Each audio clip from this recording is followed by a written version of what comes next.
행복한 안식일입니다. 행복이라는 노래가 참 행복해 보이나요? 예, 행복을 느끼셨으면 하나님께 영광이 되는 그런 귀한 시간이었으리라고 생각이 됩니다. 저희가 조금씩 계속 손을 보고 있는데 아직까지도 손이 완전히 다 손본 게 아니라서 그 음향이 확실히 좋아지긴 했는데 인터넷 방송으로도 좋아진 것 같습니다. 그래서 조금씩 더 개선돼서 아마 어디다 내놔도 빠지지 않을 그런 이 시스템이 되리라고 생각이 됩니다. 그만큼 우리가 찬양을 많이 하고 또 우리도 그만큼 은혜를 많이 누리는 그런 교회가 되었으면 좋겠습니다. 오늘 말씀의 제목을 그리스도의 마음으로 살라 이렇게 정했습니다. 먼저 오늘 본문의 말씀, 우리가 너무나 잘 아는 말씀이죠. 빌립보서 2장 5절부터 8절에 있는 말씀입니다. 너희 안에 이 마음을 품으라. 곧 그리스도 예수의 마음이니 그는 근본 하나님의 본체시나 하나님과 동등됨을 취할 것으로 여기지 아니하시고 오히려 자기를 비워 종의 형체를 가지사 사람들과 같이 되셨고 사람의 모양으로 나타나사 자기를 낮추시고 죽기까지 복종하셨으니 곧 십자가에 죽으심이라. 이 말씀은 그리스도가 어떤 분인지, 예수님이 어떻게 한 인간이 되셨는지를 설명하는 이 기독론에서 성육신에 관한 아주 중요한 말씀으로 알려져 있습니다. 예수님의 겸손과 그리고 그분의 사랑을 설명하는 그런 구절로 유명하죠. 하지만 이 성경 말씀은 항상 그것이 어떤 문맥에 들어있는지를 살펴봐야 그 말씀을 적용하는 데 큰 도움이 될 수 있습니다. 그 문맥을 우리가 생각지 않고 만약 이 성경절을 교리를 설명하는 그런 말씀이라고만 이해하면 우리가 받을 감화가 훨씬 더 줄어든다고 생각이 됩니다. 그래서 오늘은 우리가 너무나 잘 아는 이 성육신 하신 예수 그리스도의 낮아지심에 관한 그런 말씀이지만 이것이 빌립보 교회의 교우들에게 어떤 교훈이 되었는지를 한번 생각하면서 오늘 우리를 위한 기별을 찾으려고 생각하고 있습니다. 빌립보 교회가 마게도냐의 첫 교회고 바울이 개척한 첫 교회로서 상당히 이렇게 알려지고 유명한 교회 중에 하나입니다. 그런데 빌립보 교회에 바울이 감옥에서 편지를 보내면서 2장 2절에 이런 말씀을 합니다. 마음을 같이하여 같은 사랑을 가지고 뜻을 합하며 한 마음을 품어 이렇게 얘기합니다. 그냥 여러분들이 읽으면 도대체 그냥 한 마음을 가지라는 건가 보다 이렇게 그 뜻이 그런 거겠지 하고 넘어가시면 안 됩니다.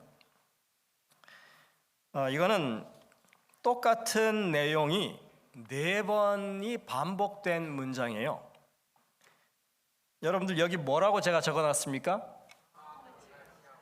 그거 말고 앞에 있는 거요. 콩게리에스라고 적어놨어요. 무슨 콩 얘기는 아니고 이게 수사학적인 기법이에요. 수사학이라고 하는 것은 말을 어떻게 사람에게 의미 전달을 잘 할 것이냐 그런 것을 연구하는 게 수사학인데 이게 결국은 말솜씨를 말하는 거죠. 글솜씨를 말하고. 근데 이렇게 하는 기법이 있어요. 똑같은 단어, 똑같은 내용을 이렇게 3번, 4번, 어떤 경우는 5번도 막 반복을 해요. 예수님이 나는 길이요 진리요 생명이라고 하셨을 때 사실 그게 길과 진리와 생명이라고 하는 것은 다 같은 의미입니다. 예수님이 우리의 구세주가 되셔서 우리가 그렇게 살 길을, 영생을 얻게 하신다는 얘기죠. 그게 진리인 거니까. 똑같은 내용을 가지고 사실은 반복하신 거예요. 이런 거를 가리켜서 그 수사학 용어에서는 뭐라고 부르냐면 헨디아트리스라고 불러요.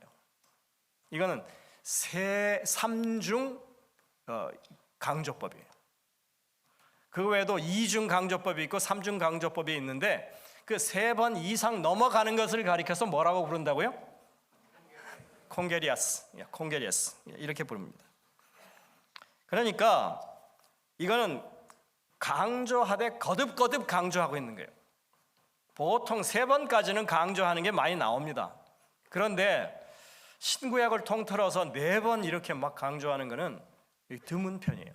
그러니까 아주 특별하게 한 마음이 되라고, 연합하라고 바울이 이제 이 권면을 시작하면서 강조하고 있는 첫 구절이라고 생각하시면 됩니다.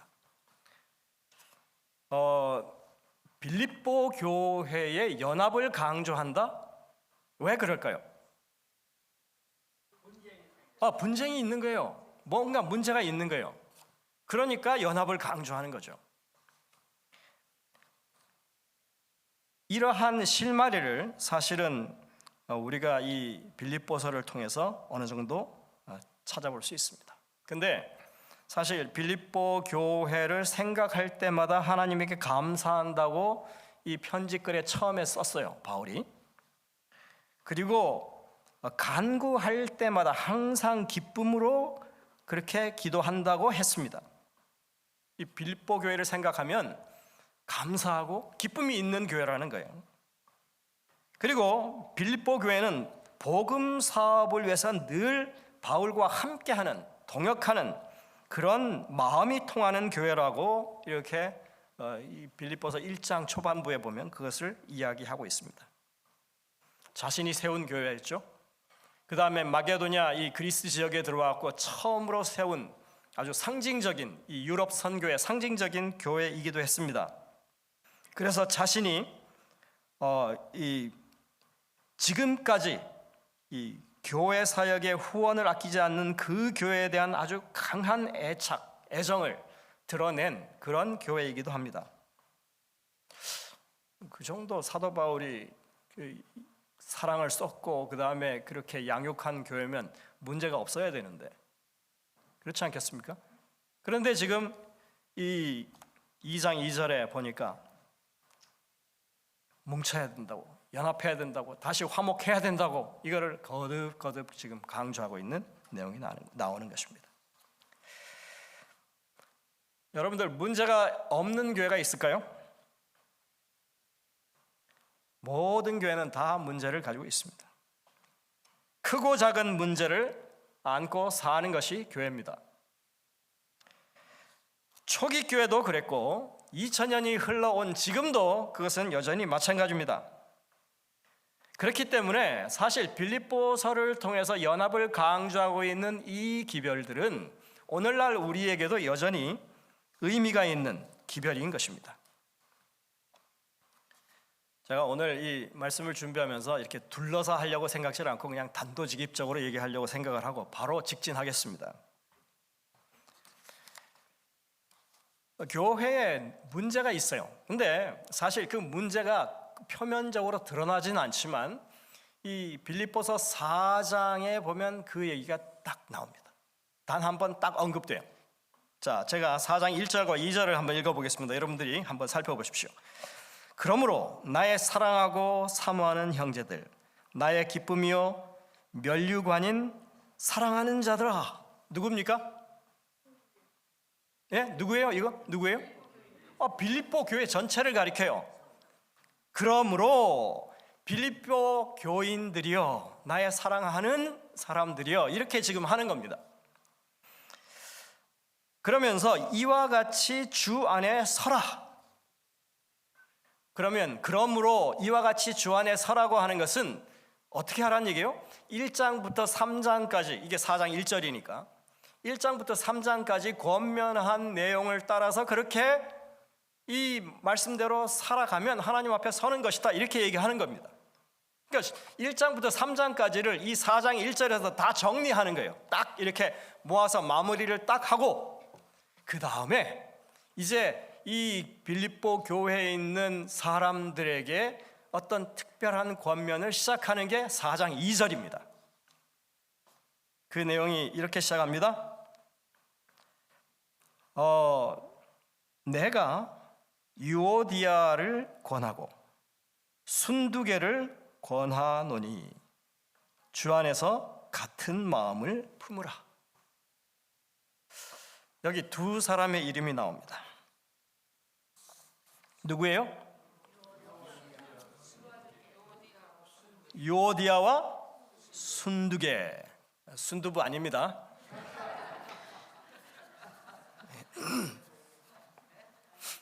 유오디아와 순두개, 이름 참 좋은 여인들이에요. 두 사람 다 여자예요. 많은 사람들이 이 유오디아와 순두개를 가리켜서 뭐라고 얘기하냐면 이 빌립보 교회 여성 지도자들일 것이다, 이렇게 얘기합니다. 여러분들, 빌립보 교회가 처음 세워질 때 누구를 만나서 세워졌어요? 바울과 누가 만나가지고? 루디아. 예, 자주옷 장사하는 좀 재력이 있는 그 루디아라고 하는 여인이 그 성박 강가에 있는 유대인들 그 기도처에 와서 기도하는 그 상황 가운데 안식일에 기도처를 찾아갔던 바울의 일행과 그 루디아와 함께 온 여러 여인들과 함께 만나면서 이제 복음이 증거되었고 그렇게 교회가 시작됐잖아요. 그러니까 이 빌립보 교회는 여성 지도자들이 좀 이렇게 세력이 있는 그런 교회였습니다. 뭐 그건 지금이나 예나 마찬가지인 것 같아요, 그죠? 네. 이 재림교회도 보면 여성 분포가 많습니다. 한 30년 전쯤인가 우리가 그 여성성교회라고 하는 게 생겼죠. 그랬더니 기존 교회 선교회가 아니 선교회가 있는데 여성성교회는 또 뭐야? 뭐 이렇게 해가지고 한때 좀 약간의 이렇게 알력 아닌 알력이 있었던 때가 있었습니다. 근데 어쨌든 교회 안에 여성이 많다고 하는 것은 그만큼 어떤 특별한 그런 사역이 필요하다고 하는 것을 의미하죠. 예. 아마 이 유오디아와 순두개도 그런 여성 지도자로서 그런 교회에서 역할을 했던 사람일 것이라고 우리가 생각할 수 있는 것입니다.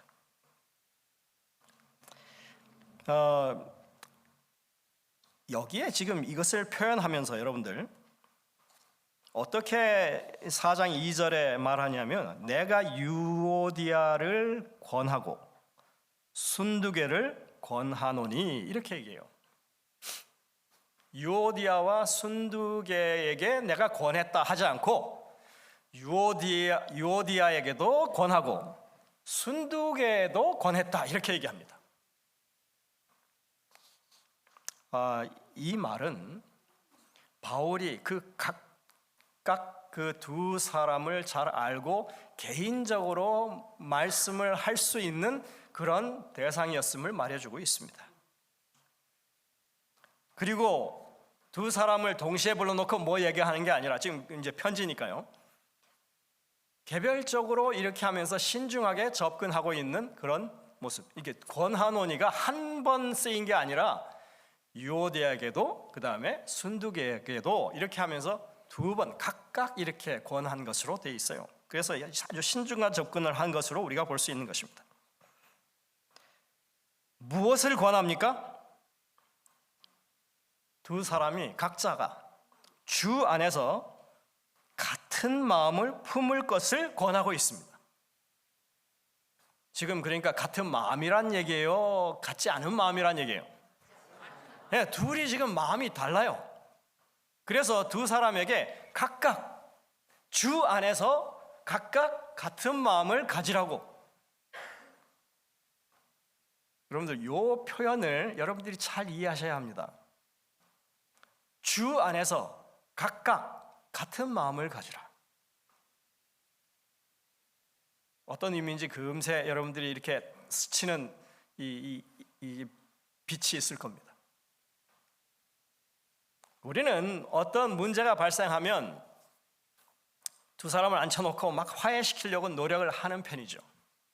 그게 해법인 줄 알고.